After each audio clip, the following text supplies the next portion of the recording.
Ikaw ang dahilan kung bakit ako bumitaw sa huling hibla ng pag-asang pinanghawakan ko.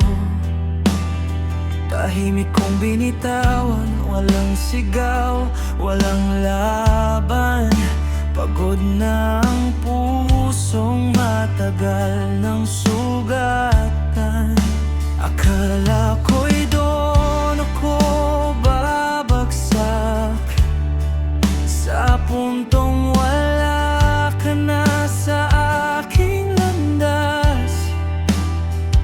Pero bakit parang gumaan ang bigat na matagal kong pasan?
Sa mga sandaling ako'y nag-iisa, unti-unti kong nakilala ang sarili ko pa.